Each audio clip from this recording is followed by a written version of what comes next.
Bismillahirrahmanirrahim, alhamdulillah, wa salatu wa salam ala rasulillah.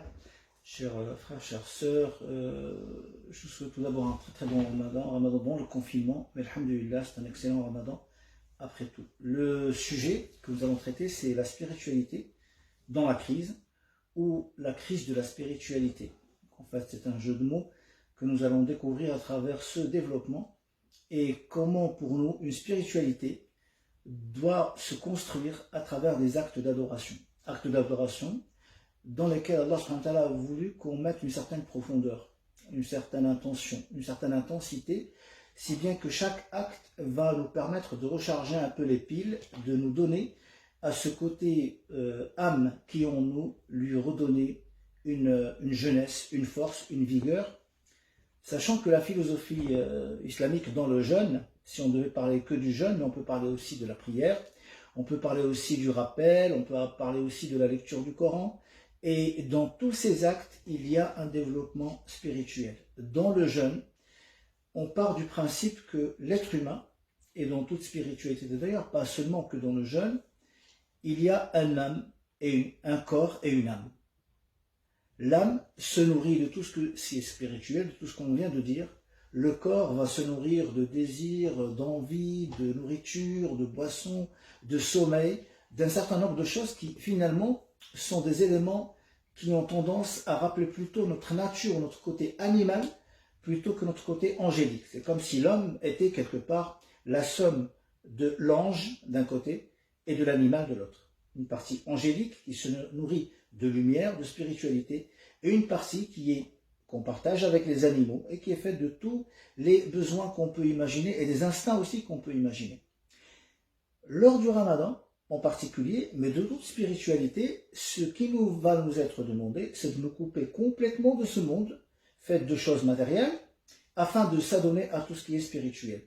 C'est de renchaîner ou de renforcer cette relation transcendante avec notre Créateur, puisque lorsqu'il crée l'homme de quelque chose de terrestre, il lui rajoute quelque chose de céleste qui est le souffle de Dieu et qui est l'âme.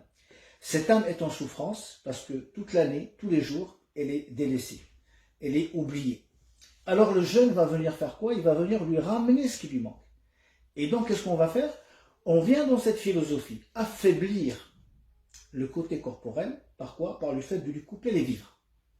Plus de boissons, plus de nourriture, plus de vitamines, plus de toutes ces choses qui peuvent lui donner, voilà, qui sont des envies terrestres, tout ça, tous ces vivres, on va les lui couper afin de ne lui laisser que le côté lumineux, spirituel, angélique, à travers l'adoration.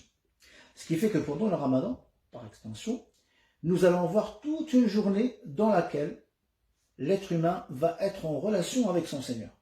Toute une journée, de l'aube jusqu'au soir. Coupure totale. On ne peut plus manger, on ne peut plus même dormir, on ne va pas dormir assez, puisque vous avez remarqué que quand on mange beaucoup, on a tendance à dormir beaucoup aussi. Donc le sommeil lui-même va se réduire. Plus de boissons, et donc il y a une certaine souffrance quelque part au niveau du corps, mais celle qui va se frotter les mains, c'est l'âme. Puisqu'on lui a redonné l'occasion de se ressourcer, et c'est ce qui ne se passe pas pendant 11 mois et qui va se passer pendant ce mois. Lors de la prière, c'est pareil. Quand on prie, on ne peut plus parler à nos semblables. On ne peut plus manger, on ne peut plus boire. Cela annulerait même une prière qui dure 5 ou 10 minutes. Lorsqu'on lit le Coran, pareil. On ne peut pas être en relation avec la nourriture, avec la discussion. Et donc, on doit se concentrer et méditer afin d'être parmi ceux qui réussissent. Nous allons devoir donc méditer. Donc cette méditation va être aussi importante. Et ça, on va construire une spiritualité. Et quand on est spirituellement fort, nous sommes prêts. D'où le titre que j'ai choisi avec nos amis qui ont organisé et que je salue au passage pendant tout ce ramadan, tout ce travail-là. C'est de parler d'une spiritualité dans la crise et la crise dans la spiritualité. C'est-à-dire que quand spirituellement nous sommes élevés, nous sommes prêts à affronter la crise. Quelqu'un qui spirituellement est élevé peut confronter, peut affronter, peut supporter une crise, un problème, une dispute, un manque de moyens, un manque d'argent, une fatigue, un voyage. Il a tendance à pouvoir le supporter. Et quand la spiritualité va baisser, il a du mal. Et il est en crise. Alors nous, quand cette pandémie est arrivée, quand ce corona est arrivé, est-ce que nous étions préparés spirituellement? Et pour nous, c'est une crise comme une autre. Et nous le savons très bien. Au moins la bonne nouvelle, on va parler des bonnes nouvelles tout à l'heure, mais la bonne nouvelle, c'est qu'Allah dit Inna ma'al usri yusran, inna ma'al usri yusran. Donc il affirme qu'avec la difficulté viendra l'aisance et la facilité, et il le répète à 2 reprises. Donc la crise est passagère. Elle passera. D'autres crises sont déjà passées, sont derrière nous. Et c'est pas vrai que les lieux saints, que les mosquées n'ont jamais été fermées. On va lire l'histoire et on va trouver que plusieurs fois, il y a eu des fermetures de lieux de prière. C'est pas la fin du monde. Lorsqu'on vient vers cette crise que nous sommes en train de vivre, celui dont la foi est élevée, la crise devient relative. Et celui dont la foi est faible et la spiritualité est faible parce qu'il ne l'a pas développée, à travers tous les éléments qu'on vient d'évoquer tout à l'heure, il lui arrive quoi? Eh bien, sa spiritualité déjà est en crise, et une spiritualité qui elle-même est en crise n'est pas une spiritualité qui va l'aider à affronter une situation. De là, on se pose la question suivante. Le confinement est-il un problème pour la spiritualité? Dès le début du Ramadan, on a entendu beaucoup de voix, beaucoup de personnes intervenir sur les réseaux sociaux, écrire des articles et dire ben, ce Ramadan il sera différent de tous les Ramadans. En effet.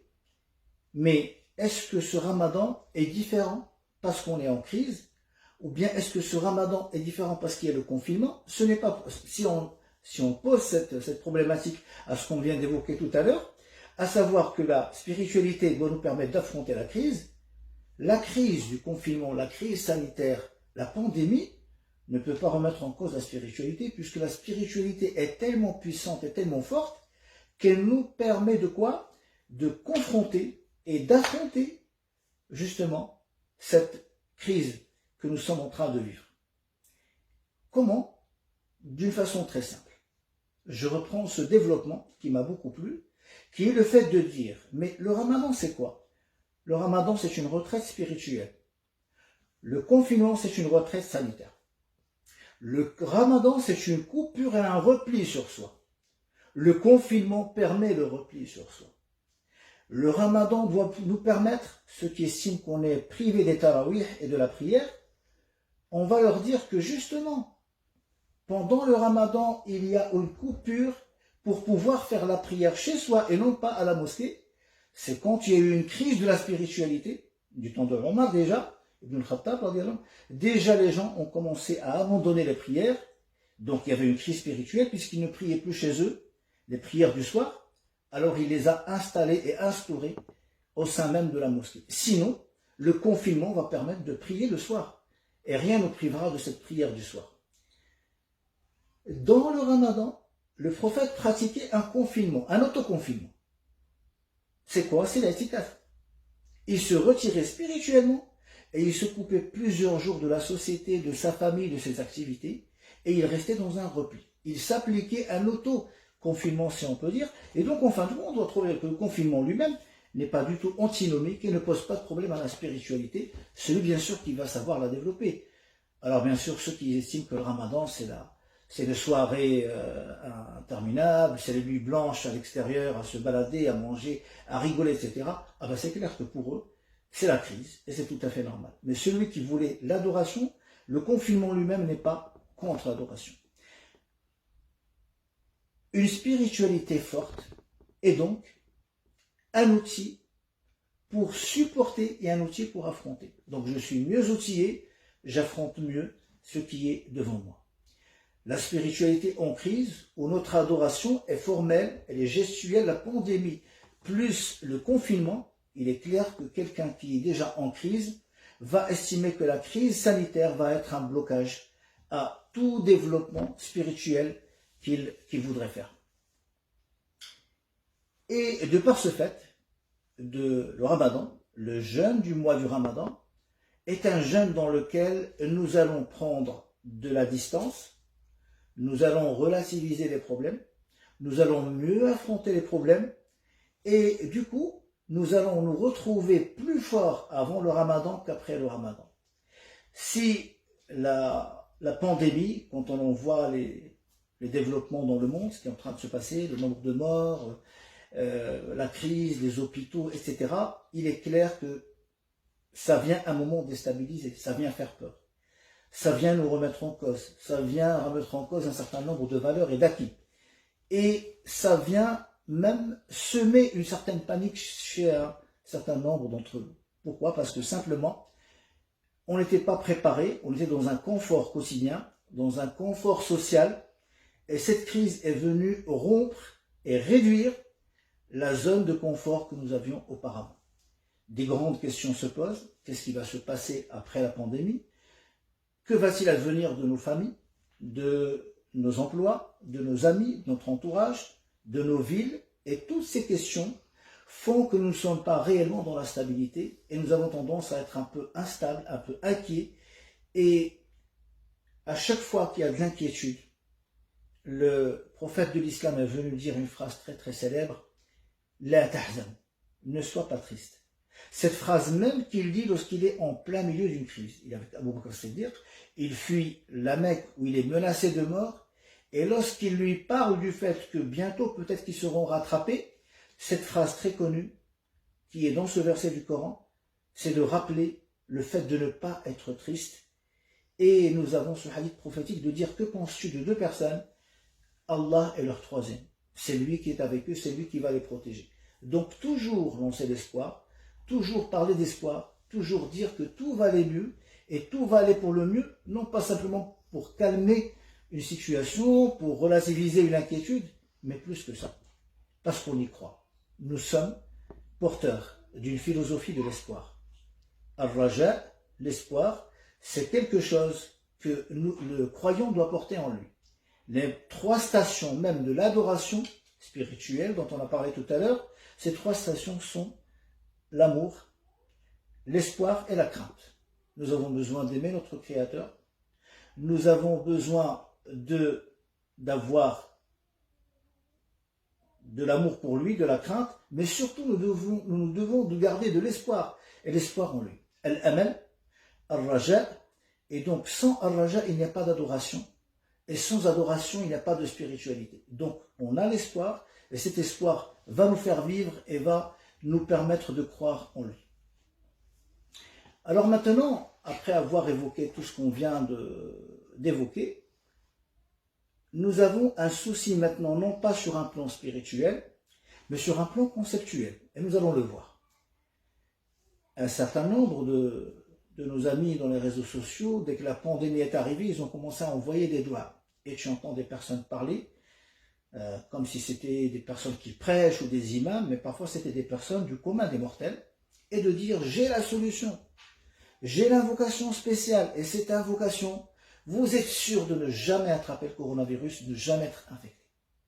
Dites-la le matin et le soir, et votre problème est réglé. » En fait, on est venu, comme les gens qui sont en train de vendre quelque chose de spirituel contre le corona, etc., et lui dire que le doigt, à lui seul, il est capable de confronter le corona, ou de contrecarrer le corona. Et nous avons entendu un certain nombre d'invocations se développer. Et lorsqu'on leur dit, mais arrêtez de dire n'importe quoi, il y a aussi la recherche, il y a aussi le fait, les gestes qui sont des gestes barrières, il y a le confinement, il faut respecter la réglementation, car ça nous permet à coup sûr d'arrêter. Et après, bien sûr, on n'interdit pas de faire des doigts, des invocations. Mais laissez tous ces gestes barrières, laissez le confinement, laissez la réglementation qui était établie et qu'on doit suivre pour nous en sortir, ce n'est pas manquer de respect à l'invocation, c'est manquer de respect à la logique même qu'Allah a mis dans nos cerveaux. Je fais un parallèle entre un événement qui est arrivé au temps de Omar ibn Khattab, qui s'adresse à sa communauté de la manière suivante. Que l'un d'entre vous ne s'arrête pas de demander la subsistance à son Créateur, et ensuite, il ne fait rien, il ne travaille pas, etc. Et puis après, il lève les mains, et il dit, Ya Allah, donne-moi la subsistance. Et qu'est-ce qu'il dit ensuite, on va dire qu'il se moque de l'invocation, ou qu'il tourne l'invocation en dérision, ou qu'il est en train de nous dire, lui, le quatrième calife, le compagnon du prophète, qu'il est en train de nous dire quoi? Qu'il est en train de nous dire que l'invocation, ça ne sert à rien. Il dit que l'un d'entre vous ne s'arrête pas de demander sa subsistance et d'œuvrer et de travailler pour sa subsistance, et qu'il vient ensuite dire, Ya Allah, donne-moi, aide-moi. Il est en train d'invoquer.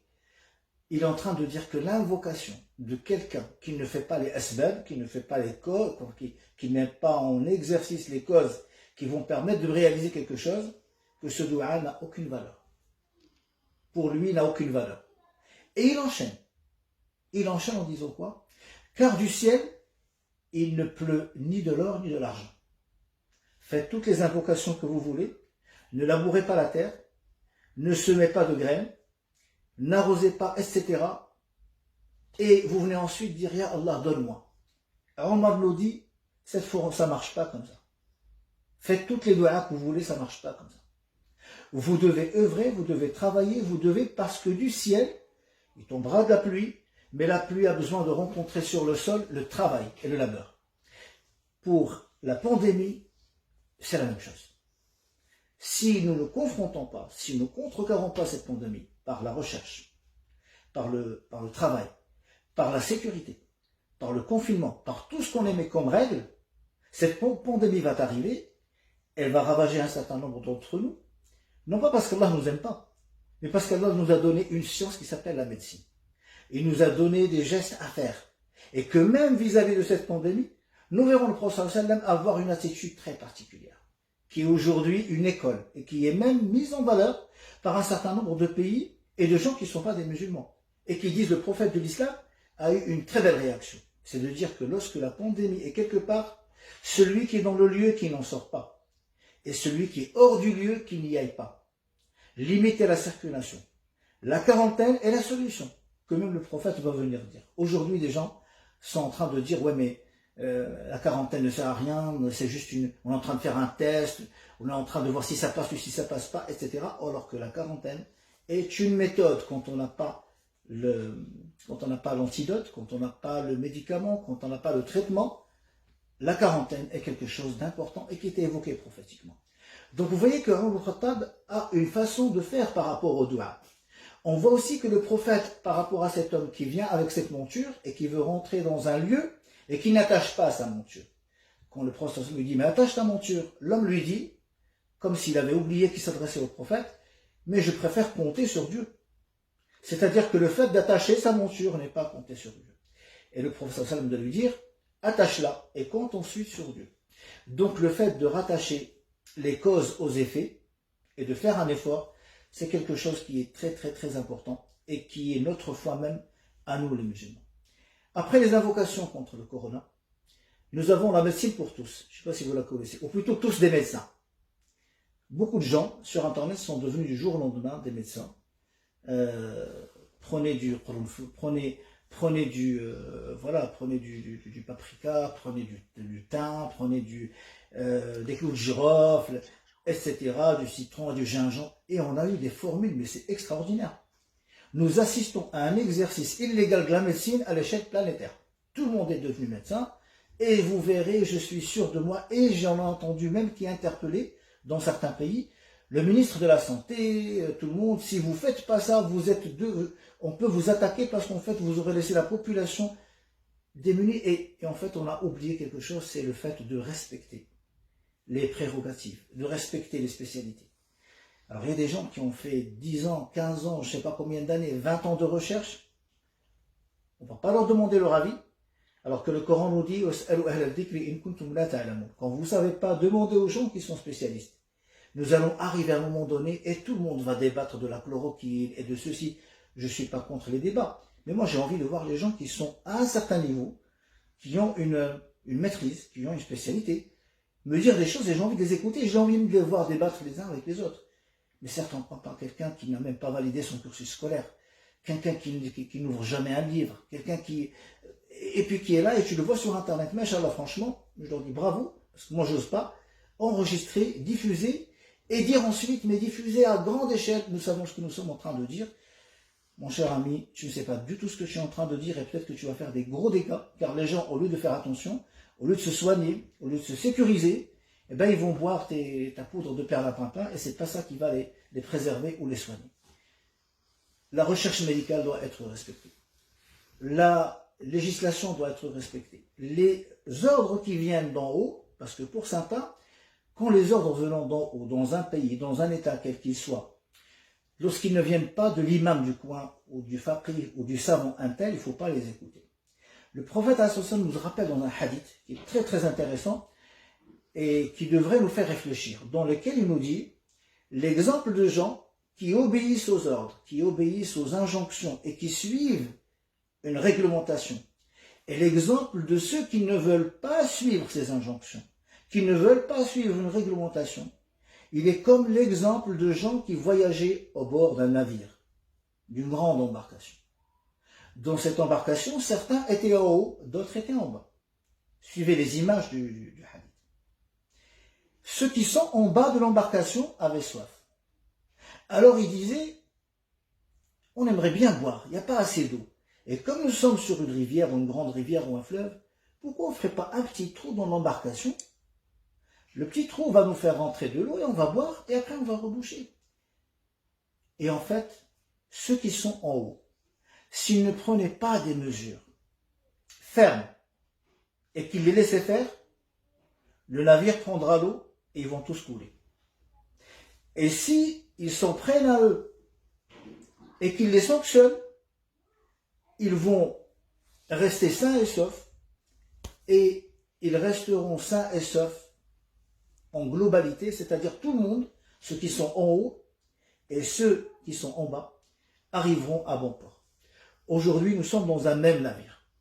Et dans ce navire, il y a ceux qui émettent les règles, ceux qui nous annoncent des voies à suivre et des règles à respecter. Et ceux qui estiment que parmi nous, ces règles n'ont aucune valeur, c'est pas grave, on va outrepasser ces règles. Si on les laisse faire, comme le dit le hadith, on pourrait tous périr. Donc il faut écouter ceux qui sont en haut, et ce n'est pas à moi à chaque fois de chercher à régler les comptes, parce que pour certains, malheureusement aussi, ça il faut le dire dans notre société, pour des raisons parfois politiques, on cherche à régler les comptes maintenant. Ce n'est pas le moment de régler les comptes. Le bateau est dans les flots, on ne sait même pas si on va arriver à la rive ou pas, ce n'est pas le moment de régler les comptes. On peut les régler les comptes, on peut critiquer, on peut remettre en cause, mais il faut attendre la calmie. Mais pendant ce moment, la chose dont on a besoin tous, dans notre communauté, c'est la solidarité. Je tiens aussi pendant ce confinement à saluer des gestes qui sont des gestes extraordinaires.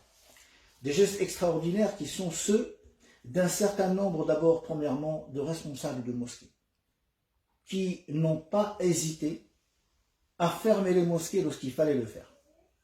Ils n'étaient pas obligés de le faire sur un plan réglementaire. On pouvait garder nos mosquées ouvertes, mais ils les ont quand même fermées. Pourquoi?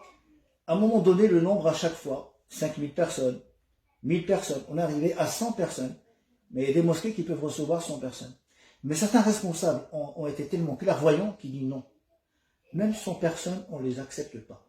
On n'ouvrira pas la mosquée pour faire courir un certain nombre de personnes des risques, en particulier les personnes âgées, et ils ont pris en fin de compte des mesures qui vont au-delà de ce qu'il leur est demandé. À côté de ça, c'est pas vrai que le Ramadan n'est pas un mois de spiritualité.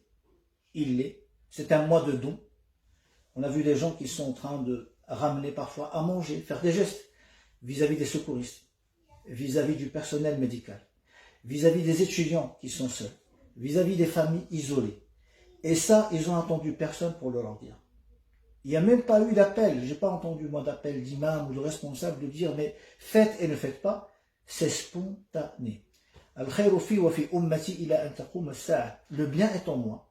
Le bien est dans ma communauté jusqu'à l'heure, jusqu'à la fin de ce monde. Il y aura toujours du bien. Donc des jeunes parfois, des moins jeunes, qui se sont levés et qui se sont cotisés et qui ont commencé à aider, à montrer qu'il y avait de l'aide et de l'entraide. Je salue également, et franchement c'est touchant, ces jeunes dans les banlieues qui ont commencé à faire des courses pour des dames qui sont isolées ou des personnes âgées. Et ces jeunes sont partis faire des courses parce que ces personnes ne pouvaient pas le faire elles-mêmes. Et bien ils partaient, ils s'organisaient, ils répertoriaient la population, un travail extraordinaire. Et ils commençaient à aller vers les gens et à les aider à faire les courses. Je dis que ça c'est magnifique, c'est extraordinaire. Ce sont là les valeurs d'entraide et qui sont les valeurs de Ramadan. Dans ce sens-là, nous devons savoir que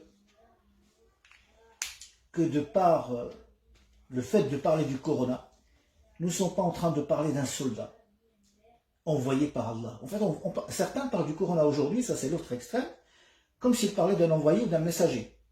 C'est un messager envoyé par Dieu. Et regardez, il est en train de rétablir la justice. Il est en train d'asseoir la démocratie. La preuve, il ne fait pas de différence entre le pauvre et le riche. On veut bien avoir ce genre de développement, mais de là à dire attention, c'est un envoyé, et d'autres dire on ne doit pas se moquer du corona.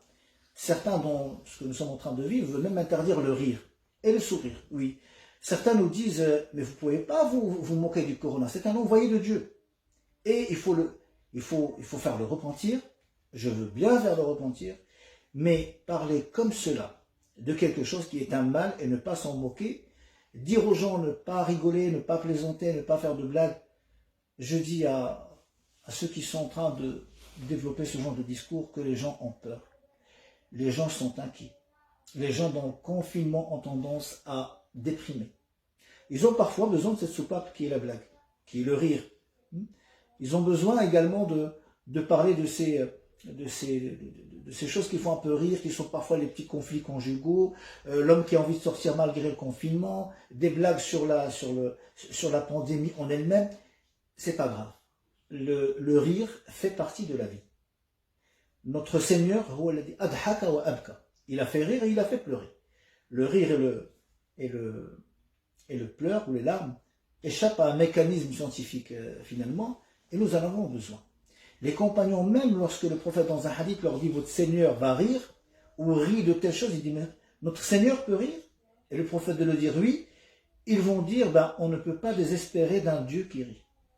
Et donc le rire n'est pas quelque chose de grave, au contraire c'est une soupape. C'est bien de rire un peu dans la journée, matin et soir, afin de sortir justement de la déprime. Quelqu'un qui ne rit pas, il risque gros.